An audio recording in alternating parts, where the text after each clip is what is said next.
तो हमारे YouTube channel में आप सभी का बहुत बहुत स्वागत है। तो आज की वीडियो में हम लोग पढ़ने वाले हैं विद्युत द्विध्रुव तथा विद्युत द्विध्रुव आघूर्ण, जो कक्षा 12 के फिजिक्स के फर्स्ट चैप्टर विद्युत आवेश तथा क्षेत्र के उसमें से ये टॉपिक है। तो चलिए इस वीडियो में हम लोग एकदम अच्छे से समझते हैं किसको, विद्युत द्विध्रुव को और विद्युत द्विध्रुव आघूर्ण को। आप लोग वीडियो में अंत तक बने रहिएगा और वीडियो पसंद आता है तो वीडियो को लाइक और चैनल को सब्सक्राइब भी कर दीजिएगा। चलिए देखते हैं क्या। सबसे पहले हम लोग समझते हैं कि आखिर विद्युत द्विध्रुव क्या होता है। विद्युत द्विध्रुव क्या होता है, इसको हम इंग्लिश में बोलते हैं इलेक्ट्रिक डाइपोल। क्या बोलते हैं? इलेक्ट्रिक। जैसे हम लोग अपनी हिंदी भाषा में इसको क्या बोलते हैं? विद्युत द्विध्रुव। लेकिन अंग्रेज सब के भाषा में, जो दुष्ट अंग्रेज सब था ना, उसकी भाषा में इसको बोलते हैं हम लोग क्या बोलते हैं? तो इलेक्ट्रिक डाइपोल। क्या बोलेंगे? Electric dipole. इलेक्ट्रिक डाइपोल क्या होता है देखिए समझिए। जब हम मान लीजिए कि हम दो आवेश लेते हैं, क्या करते हैं? दो आवेश लेते हैं। तो मान लीजिए एक आवेश ये हो गया और एक आवेश ये हो गया, लेकिन जब दोनों का क्या हो, परिमाण समान हो। परिमाण क्या होनी चाहिए? समान होनी चाहिए। माने अगर ये मान लीजिए कि 5 गुलाम है तो ये भी 5 गुलाम हो, ये 10 गुलाम है तो ये भी 10 गुलाम है, ये 20 गुलाम है तो ये भी 20 गुलाम, माने दोनों का परिमाण क्या होना चाहिए? समान। दोनों में कम ज्यादा नहीं होना चाहिए। मान लीजिए दो भाई बहन है, दोनों को मिठाई बटा रहा है और दोनों का कम ज्यादा होगा तो लड़ाई झगड़ा होगा ना। तो इसी तरह से देखिए, इसमें ये कहता है ना, हमारा जितना गुलाम इतना ही, दोनों का परिमाण क्या होना चाहिए? बराबर। लेकिन प्रकृति विपरीत। प्रकृति क्या होना चाहिए? विपरीत होना चाहिए। माने एक अगर प्लस होता है तो एक माइनस होता है, और ये दोनों बहुत ही पास में रखे हो, क्या हो? बहुत ही पास में रखे हो ना, तो बने इस सिस्टम को, बने इस प्रकार के निकाय को ही हम बोलते हैं, क्या बोलते हैं? तो विद्युत द्विध्रुव। क्या बोलेंगे? तो विद्युत द्विध्रुव। कोई डिफिनेशन पूछेगा तो क्या बताइएगा? देखिए, जब समान परिमाण के तथा विपरीत प्रकृति के एगो प्लस तो एगो माइनस, चाहे ये प्लस हो तो ये माइनस हो, ये माइनस हो तो ये प्लस हो, तो दोनों अलग अलग होने चाहिए। अब एक पास रखे हो ना, तो बने इस प्रकार के निकाय को हम क्या बोलते हैं? विद्युत द्विध्रुव क्या बोलते हैं? क्या बोलेंगे? विद्युत द्विध्रुव। और ये दूरी बहुत ही कम होनी चाहिए, बहुत ही पास में रखे होनी चाहिए। तो बने इस सिस्टम को, बने इस निकाय को हम किस नाम से जानते हैं? तो विद्युत द्विध्रुव यानी इलेक्ट्रिक डाइपोल के नाम से जानते हैं। देखिए, हम तो इनके बीच की जो कुछ ना कुछ तो दूरी होगा ना, तनी मनी हो चाहे ज्यादा हो, तो दूरी तो होगा ना। अरे एगो आवेश रखा है, एगो और आवेश रखा है, इनको बीच की दूरी कुछ होगा ना। इन बीच की दूरी को हम मान लेते हैं कि 12 है। कितना है? 12। कहिए मास्टर तुमको ये नहीं मानना चाहिए, 12 का है मान लिया, तो इसलिए 12 मानते हैं ना,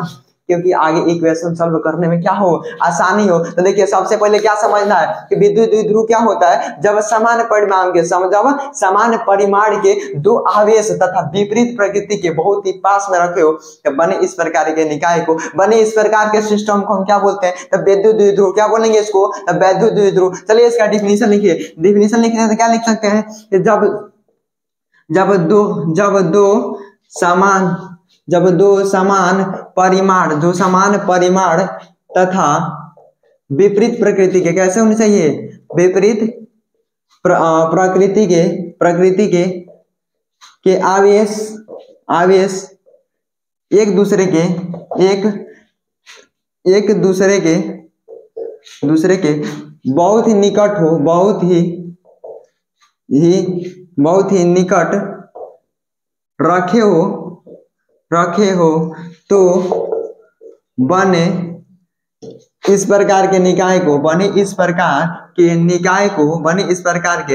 को हम क्या बोलते हैं? तो विद्युत द्विध्रुव कहते हैं। क्या बोलते हैं? तो विद्युत द्विध्रुव कहते हैं। कुछ नहीं लिखे, जो बतिया बताए हैं वही यहाँ पर तो लिख दिए। समझिए, देखिए, जब दो को समान परिमाण के, कितना है? समान परिमाण के दो आवेश जब एक पास में रखे हो, क्या हो? एक पास, लेकिन उनकी प्रकृति क्या होनी चाहिए? था विपरीत। एगो प्लस होता है, एगो माइनस, दोनों सेम नहीं होता है, और दोनों सेम होगा तो विद्युत द्विध्रुव नहीं कहलाएगा, और इनके बीच ना कुछ तो दूरी होगा ना, और उसी दूरिया को हम क्या मान लेते हैं? तो 12। क्या मानते हैं? तो 12। देखिए, जब दो समान परिमाण के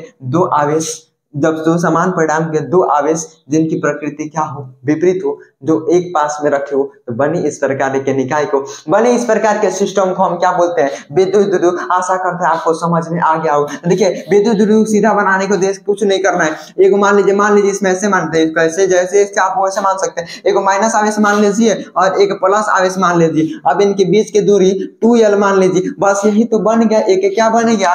तो विद्युत द्विध्रुव। क्या बन गया? विद्युत द्विध्रुव। और एकदम डिजाइन से फिगर बनाना चाहते हैं, देखिए बहुत लोग ऐसे भी बनाता है, ऐसे कर देगा, एक ऐसे कर देगा, इसको ऐसे करके मिला देगा ऐसे, और यहाँ पे एक आवेश और एक यहाँ पे, मान लीजिए यहाँ प्लस की आवेश हो गया, यहाँ माइनस की आवेश, इसके बीच की जो दूरी है यहाँ से लेकर और यहाँ तक कर देगा ना, ये 2L है। तो बन गया यही। तो क्या बन गया? एक विद्युत द्विध्रुव बन गया। चलिए अब इसके बाद से समझते हैं कि विद्युत द्विध्रुव आघूर्ण क्या होता है। विद्युत द्विध्रुव आघूर्ण क्या होता है, तो चलिए उसको भी समझते हैं। और वीडियो पसंद आए तो वीडियो को लाइक कर दीजिए, जल्दी से कर दीजिए। अरे मैं देख कर रहा है, कर दीजिए जल्दी से। चलिए तो अब हम लोग पढ़ते हैं क्या, तो विद्युत द्विध्रुव आघूर्ण के बारे में। किसके बारे में समझते हैं, तो विद्युत द्विध्रुव। अब आघूर्ण क्या होता है, आशा करते हैं कि आपको विद्युत द्विध्रुव अच्छे से समझ में आ गया हो। अब हम लोग समझते हैं विद्युत द्विध्रुव आघूर्ण क्या होता है। विद्युत द्विध्रुव आघूर्ण क्या होता है, देखिए विद्युत द्विध्रुव आघूर्ण कुछ नहीं है, तो क्या करना है आपको, जो अभी विद्युत द्विध्रुव बनाए थे ना उसमें से एक आवेश को टांग के लाना है। क्या करना है, एक आवेश को टांग के लाना है, सिर्फ उसका मैग्नीट्यूड को, किसको टांग के लाना है, मैग्नीट्यूड, यानी एक प्लस प्लस माइनस हमें कोई लेना देना नहीं है, बस वो कितना कूलाम का है ना बस उससे मतलब है,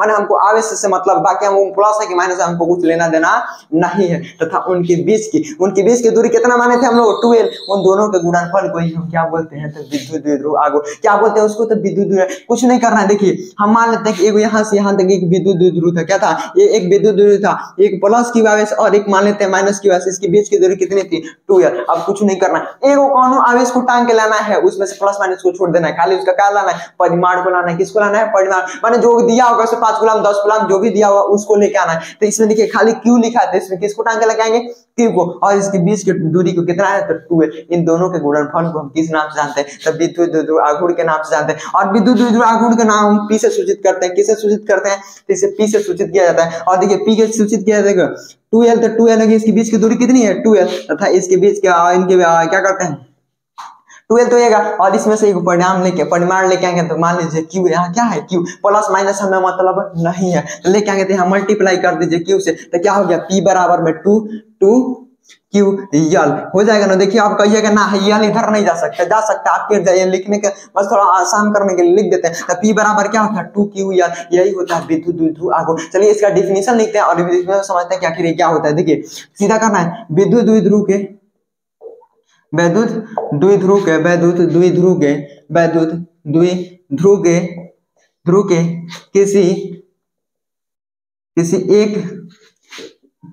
किसी एक आवेश के ऐसे इसको कर सकते हैं, विद्युत द्विध्रुव के किसी एक ध्रुव के परिमाण तथा उनके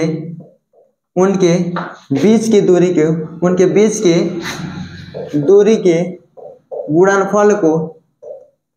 गुणनफल को विद्युत द्विध्रुव आघूर्ण कहते हैं। क्या बोलते हैं इसको, तो विद्युत द्विध्रुव आघूर्ण कहते हैं, विद्युत द्विध्रुव आघूर्ण कहते हैं, विद्युत द्विध्रुव